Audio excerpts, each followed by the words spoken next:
thank you for joining us. Oh, that's too late. So, JJ, you were the coach. Let's introduce Brooke. Well, good morning, everyone. It was my pleasure to get to know Brooke and learn more about your business. She presented last time, it was about a year ago, and you'd only been in business for 20 days. Yeah, less than a month. So we're excited to hear about what's changed, how you've grown. And without further ado, here's Brooke. Thanks, JD. Appreciate that. Good morning, everyone. My name is Brooke Nutting. I'm the owner of Death Doula Professionals.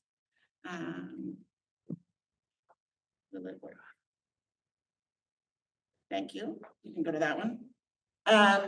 So I started my business in April 1st, 2024, and I presented at the end of April last year. What I have come to learn over the last year is immense. What I went in with on the first day and building up my business is completely different than what I know today. I do know that death is not a dirty word. That is the most important takeaway I'd like all of us to think about. Next slide. People ask me all the time, why do I do this? What is the reason for this? So my father in 2015 died of complications with Lewy body dementia. So as anybody who's been through the dementia aspect, you know that you end up grieving the loss of your person day by day as they start to evaporate from what you remember them as. So what is a death doula? A death doula is a non-medical professional who helps holistically at end of life. Basically, what that means is I come in, I be unbiased in supporting the family and the person who is dying. Basically, we're filling in the gaps of mainstream medical, because who here has not experienced any kind of mainstream medical problems? A day in the life of my business. I thought it was going to be a lot more of talking with people one-on-one, sharing with people and sitting on the phone or talking them through things. What I've come to realize is I'm much more of an educator than I thought I was going to be. I stand up here and present way more often than I thought I was going to. Texting has been one of the most interesting aspects. I tend to work with clients who are the children of the parents that are passing or grandparents that are passing, and they don't like to talk on the phone. And so having that conversation with somebody and asking them, do you want me to deliver this information that I need to share with you via text or via phone? And it's been shocking how many people say they want it via text. So I'm learning how to change my communication skills, and being in text, that's a really hard thing to do. I've had way more time on Facebook and Instagram than I thought I was going to spend on it. And I sit at a computer more often than I was planning on. So moving into my second year, I plan on figuring out those things and then helping to support myself by having people that can fill those roles that I don't want to be doing anymore. Grief is everywhere. Every person that I talk to has a story around grief that they want to have heard. And the conversations that I have are in depth now, because when I sit and talk with people, they know that I'll listen to them. They know that they can share their personal story of pain or loss. And that has allowed me to develop better communication skills. I did hire Barbara Dawson here to help me with communication. As the next slide, please. Because emotions are a lot like whales. What do I mean by that? Most of the time, they float under the surface. They come up a little bit and then they go back down. But at death, with the middle picture, they pop their head up a little bit. So I spend a lot of time working through with families. And how many in here are just like their siblings? None of us. So learning how to interact with each member of a family and all of their different communication skills and needs, especially when they're starting to pop their heads up at at the time of a loved one that's dying. It helps you evaluate these things. Then, a lot of times, as some of us can relate, the whale that's coming out of the water, those are what emotions can turn into at end of life. And knowing how to be gentle and kind and hear what they're having to say and get some of the fear out of their head that surrounds it, because that's usually when we start to act out, is we're scared of something. This is a scary time for most people. And so that was my equation of whales, because it's what we can do. A few of the opportunities that were surprising to me is that there is a need for non-religious memorial services. I've started doing several of them because people want to have a memorial service, but they don't know who to go to because we only seem to think about religious ceremonies at end of life. So that's been a great path in my career that I wasn't quite expecting, but I appreciate the opportunity. Even when I have coffee with somebody, it turns into a much deeper conversation. Even when people come to me, even just stopping by, when they find out that I'm a death doula, they ask that question. Oh, can I tell you the story about my grandmother? And I have a lot of people who want to share that information. They want to say the name of their person because that's important. They say that we experience two deaths, one when our physical body dies and one when our name is spoken for the last time. So by listening and hearing people, I get to share that legacy that continues on with that specific person. And I want to say that you should not underestimate the importance of a cup of coffee or tea. And at my office, we have an old-fashioned teacup and saucer that we make coffee in, and we bring together, and we share, and we talk. And there's something comforting about being there and drinking that coffee or that tea that really helps people to calm down, take a deep breath, allow those walls that we put up to hide in our community. It allows us to be part of that again.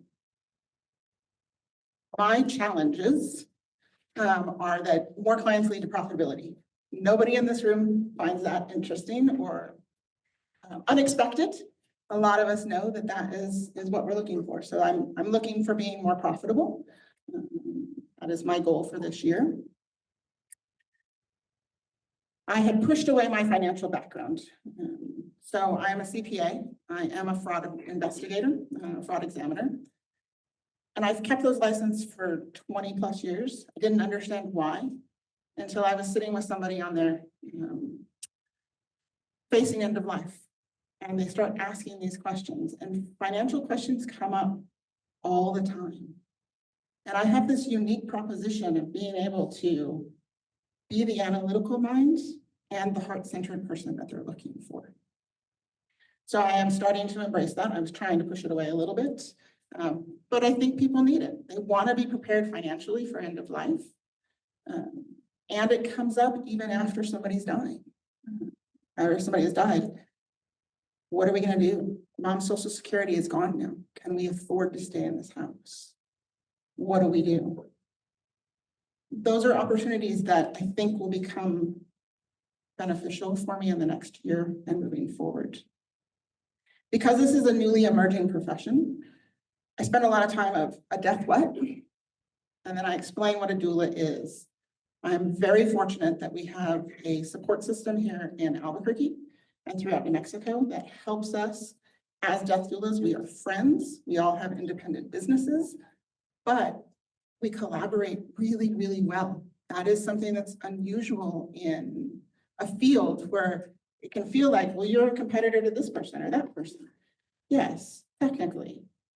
But they take my call when I call and say, hey, I need some help with this client. Do you have anything that you can help me figure this out? And that's invaluable. And as always, we're all looking for Google reviews. So if you have had coffee with me, if we have done something where I've touched you or I've been with you during a hard time, I ask that you take the time to go out and do a Google review. because that is what really helps to both build my business and the industry that I'm in. Again, my name is Brooke. I'm the owner of Death Doula Professionals. I have my Facebook, my Instagram, and a Meetup. So if anybody's on Meetup and you're just curious to see what we do or what I do, you can check that out and subscribe, and we will be sharing all of the events that are out there. Thank you all for listening to me.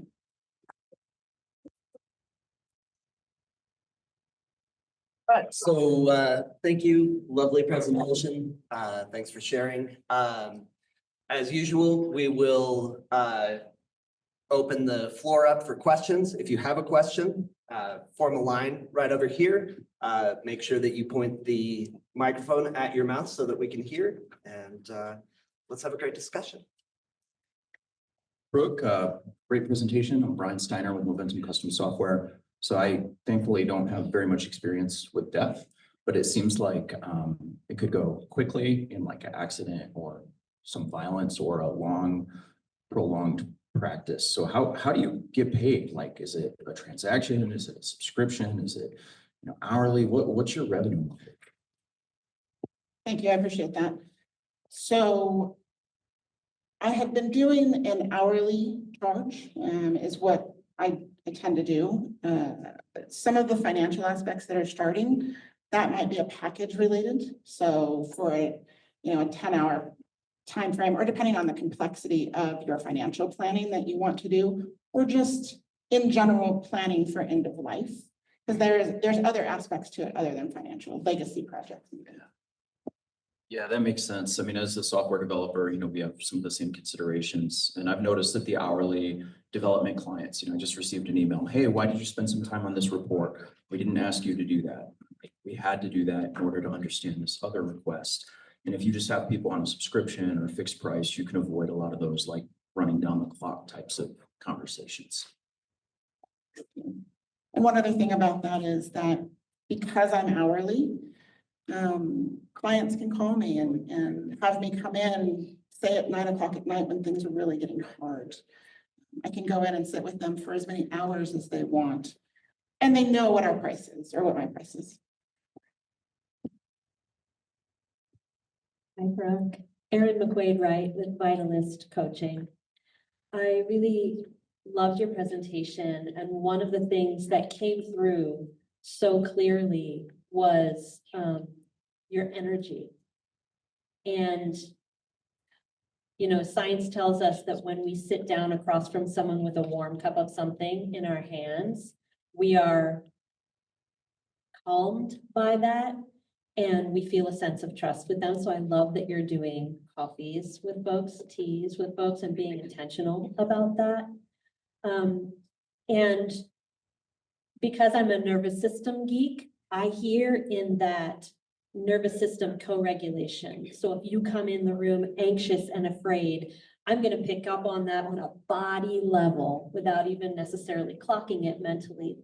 And so it strikes me that you, by holding space for people and being intentional about the energy with which you talk, that they just might not even be able to put their finger on it, but they feel really calm around you. And that in itself is such a service. And it's also a pouring out energetically that happens from you to them. So my question is about how you pour into yourself, how you recover from that sort of emptying that you do in order to create trust. How do you build in recovery for yourself, especially as you're looking to scale up and get more clients? Thank you, and I appreciate that question. So for myself, I find that I do a lot more meditation. I spend a lot of time centering myself, calming myself down, especially before I walk in. I'll take a deep breath, let it out. I have a app on my phone that is a bell of mindfulness. And what it does is it chimes every 44 minutes. And it just reminds me, even in my busy day, to stop and take a deep breath. I do a lot of yoga, spend a lot of time in nature, especially after I've been with a client and helped walk them home, because I only get one shot to do that. So I really have to be on my A game every single time I walk into a house, especially when they're at time of need. And I find that when I do need some time for myself, I allow it. I allow myself to take a couple of days after I've lost a client and be in my own thoughts and write in my journal of, I keep a name of books, I mean, a book of names, sorry, that allows me to go back and look at my clients that I've had. And remember, sometimes we forget as we get further away, and it allows me to be recentered back into that and refocus me. Beautiful. Thank you, appreciate it. Hi, Brooke. She's one of my favorite people. So my name is Erin from Fraser Financial Spirit Centered Bookkeeping. So I'm a accountant and bookkeeper, but also I was a craniosacral massage therapist for years, so I'm trying to bridge that too. So when I would work with clients who were going through trauma, and they would come to me as well, and it takes time. Billing them hourly sometimes made them think like, oh, I need to rush through this or something. Like I remember I would book maybe 2 people a day, and however long it took, there was a fee. But however long it took, if it took 3 hours, if it took 30 minutes, they didn't have to worry about what time, the clock, right? So, and also we would do intensives, like people would come for a week. So I don't know if deaf doulas do that. Like people can come and heal for a week, and they stay in hotels, and it's a whole thing. So I don't know.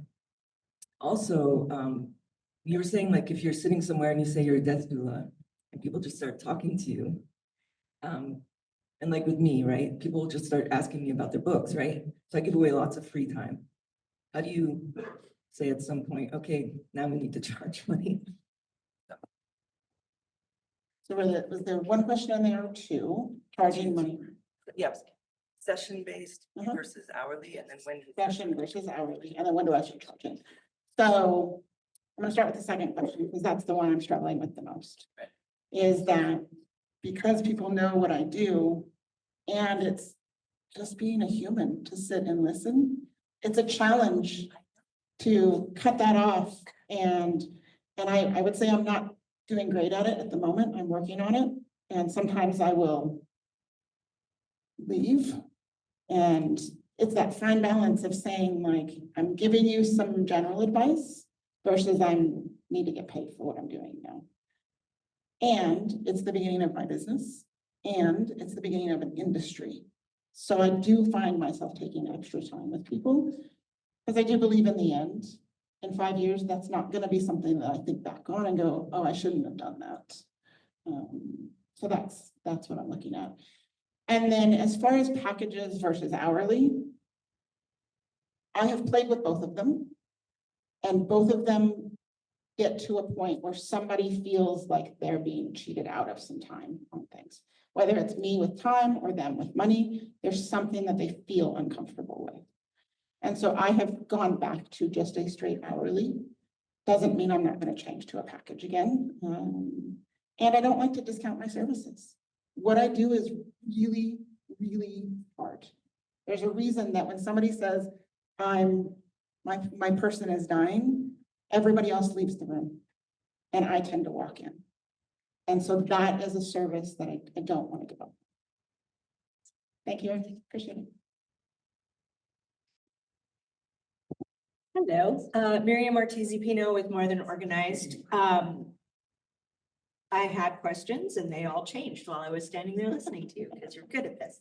I'm wondering if there is a way to do your onboarding a little differently, a little more formally, so that you can get those stories from people and determine if they're a good fit to work with you without having to necessarily go to them and overspend your time. I think that might be really helpful to that feeling. And also, when people just want to voluntarily share their stories, is there a way for you to use that in your website as testimonials or as examples, case study type things in your marketing? Might be a way to go. And then I wanted to say, I think the financial aspect is so needed, and we need to have coffee about that. But, oh, one more thing. The packages, there's also a way to have, stages, and I talked to Danielle about this as well. You can have different like levels of service instead of just all in or hourly, and it might help you, both you and your client feel a little more taken care of on the money and time front. But I definitely want to talk to you about that. That would be interesting. Thank you, Miriam. Hi, Brooke. Hey, I'm Dr. Norm, Brain Health with Dr. Norm. I'm in the dementia defense business. I'm 77 years old. This is a personal question. I'm Should I 77 charge years- you? Yes. Should I charge you? Like that? Yeah. I loved your presentation. You have a very heart-centered way about you, and so very comforting to hear you talk. And the reason why I'm asking this question is I'm 77, and you know, I think we're all gonna leave the planet pretty much sooner or later. And I've had a couple of scares in the last couple of years. When I first found out about the information, I checked with my doctor. I thought, okay, is this terminal? Or is this gonna be the end? How much longer have I got? And then talked to the doctor and made some changes and resolved it all. So I'm gonna be around. I'm expecting to be here to 100+ years in good health, standing up in fully consciousness, fully conscious. But the question I have for you is, you know, sometimes those things show up in my life, in my mind, and I'm going, what should I do about this? Should I get a hold of you now, or should I wait till sometime later? And you know, you can't predict when I'm going to pass, and nobody can. But those questions come up sometimes. When should I start to prepare? Should I start to prepare? And I'm not talking about finances. I'm talking about the emotional part of it, like you were talking about. So, you know, any advice or suggestions on helping me work through, like if I had a crisis again, should I call you now or should I wait? So what do you suggest? Thank you for that. So I find most people do reach out when there is some sort of crisis. It gives them almost a wake-up call to go, ooh, I gotta get some of this in order. And with yourself being to live plus to 100+, it doesn't hurt to do it now in order to be prepared. And then we just revisit it either annually or every 3 years or every 5 years, or as something changes that sparks a memory and goes, oh, we talked about that. And now it's something that is viable in our state. We can do this now. So there's some touch bases that come back to that and get you thinking about it. This is hard work. This is not something that any of us want to really talk about. When I came home and told my husband I was going to be a death doula and that we were going to have to do some of this hard work together. And it's an uncomfortable conversation of what do you want to do with your body after you're gone? And I hear a lot of people tell me that I'm just going to leave it up to my kids. Do you know how many, exactly, people are shaking their heads, don't do that. Do you know how many, the largest cemetery in the United States is in our home? Most of us keep ashes of our loved ones because we don't know what they wanted to do, and it paralyzes us from being able to do something to move on. And so that's one of the things that also generates people to make those phone calls and reach out. Thank you, Dr. Norm. Hi, Brooke. Clifton Chadwick, Comunicaciones Cocopelli. How many of you were here for Brooke's first presentation? I'd like to resurrect a facet. Now that you're doing the financial work again, I think there is room for a chapter called Your Final Accounting. And There is. now the T thing made me think of keeping calm and carrying on. Yeah. But you're not in the business of carrying on. So I think over your T thing, you might consider putting something that says keep calm and die. I just really think that might regularize the fact that we're all gonna die and there's nothing to get excited about. Okay, and then as far as the work you're doing, you know, when I was 19, my 17-year-old sister died. From one day to the next, she was dead. It was very traumatic for everybody. And at that point in time, as a 19-year-old, I just decided, you know, I'd been out of the house for a little while and had been away from my sister for prolonged periods of time. And so I just decided that that was how I was gonna regard my sister as not in the room. So for 10 years, every summer I had depression. I'm manic AF. So that was like, okay. But 10 years later, it's like I was on a boat in the Bay Area, beautiful day, sailing along. The weather was almost enough to push the boat. There was no reason for any fear. And I had incredible anxiety. And the wife of the guy who took us on the boat knew my family from way back. And she said, you know, this is when your sister died. And I went, oh. And so then I went and processed it. I have to say, you know, that your work is so important because I think a lot of people probably carry unresolved grief for an awful long time. And my advice is to resolve it in the moment and don't be depressed for the next 10 years without knowing why. So thank you for your work. Thank you, Clifton. That brings up a great conversation about grief. There is this belief that we should be over and done with grief in 7 months. That was according to a medical billing system, which is what people tend to believe. And so how many of us still miss our person 5 years down the road? My dad's been dead almost 10 years. And there are days that we go to the cemetery and spend time there. And some days I'm laughing and happy and everything's great. And other days I am just crying, like huge tears, not pretty, the ugly cry that you think of. And that's okay. And what I want people to understand is that grief is a journey.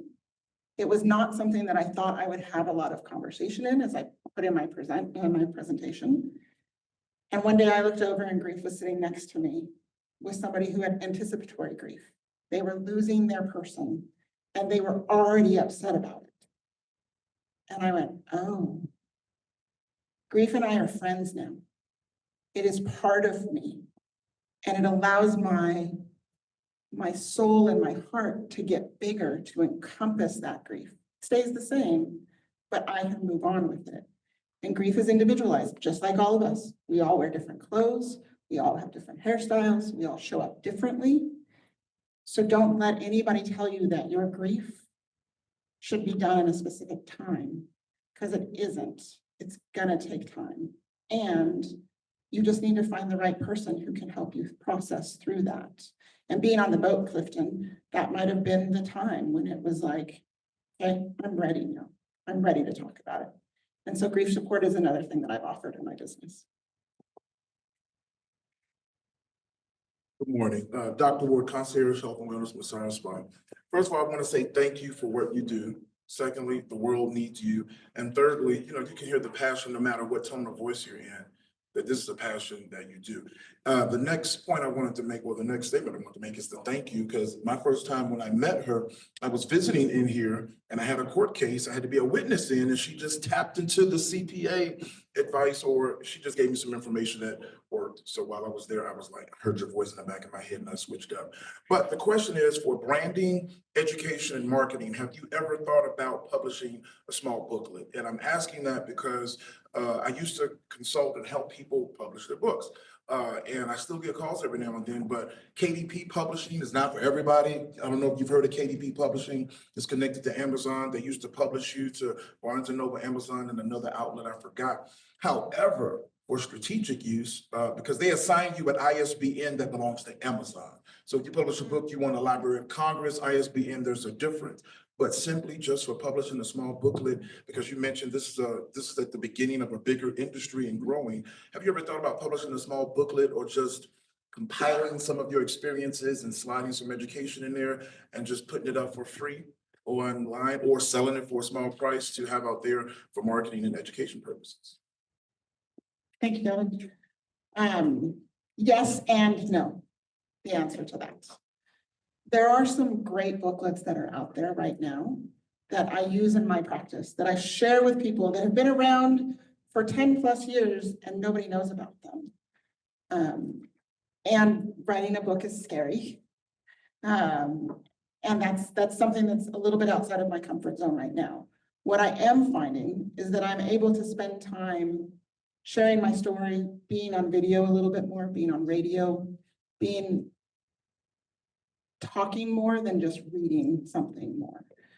So I will take that under consideration. Thank you very much for that suggestion. Hi, Brooke, Will Couts with Branding Titans. And I don't know if it was just because my brother-in-law passed in Veterans Day last year, but just hadn't thought about your services or didn't even know about it. And there's, I guess, a listening there because of that experience and realizing that there was a lot of support that my fiance could have had we known. So I was perusing your website while you were talking, and it's really eye-opening. And the question, my consistent question, which several of you heard, really became prominent here because as I was listening to you, I've got the information that you're putting out. And then I'm listening to you up here and I had a connection with what you were saying. And I could really feel that there's the service you're providing is giving an insight into a situation that we either don't want to bring to the forefront of our mind or don't know how. Okay. And like your mission and your vision statement, when I read those, or like what you do, when I read them, it led me to my consistent question, which is typically, why do you do what you do? Thanks. I have another one. Okay, so why I do what I do is because I have been given the gift to see what a good gift can look like. And I'm passionate about sharing that with others. And I love what I do. This is the best job I've ever had. It's what makes me wake up in the morning. It is phenomenal. And I have to say, after probably over 10 years of asking that question of my clients, when we start on a project for them, you're the only person that's answered both sides of that question with one answer. And that is super powerful because to me, it means you're really, really clear on the value that you bring. And I think if you added that one component under a couple of the spots in your website, it would create the emotional connection that I got sitting over there without hearing you. You know what I'm saying? Yeah. Or even do a short video and put that on there, because if you placed it in a couple of strategic spots on your website, I think you would make that emotional connection that would alleviate the anxiety that somebody might have of calling you in the first place or connecting with you in the first place. Thank you. I You're appreciate welcome. that. I'm gonna pick your brain on where that should go. Let me know. Thank you. All right, Brooks. So my question is about the name of your business. So Death Doula Professionals.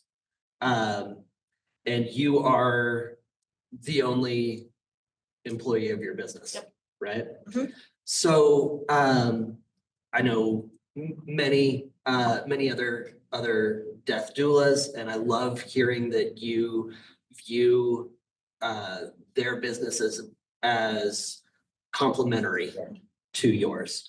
But I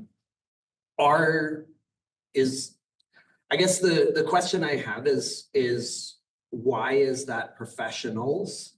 Do you have aspirations of that you being the kind of point person, or how does that work? Thank you for that. So this is second business that I've owned. And when I was coming up with a name for it, there were a lot of words that were flying around. And ultimately, I named my business for 5 years from the day I started it. I named it so that I know a lot of people don't want to be entrepreneurs. They don't want to be business owners. This is a small representation in our group. And there are a vast number of people who want to be employees, not the day-to-day mundane part of running a business. So that's why I added the S to it, was so that at some point in the near future, I will be able to have a team that works collaboratively.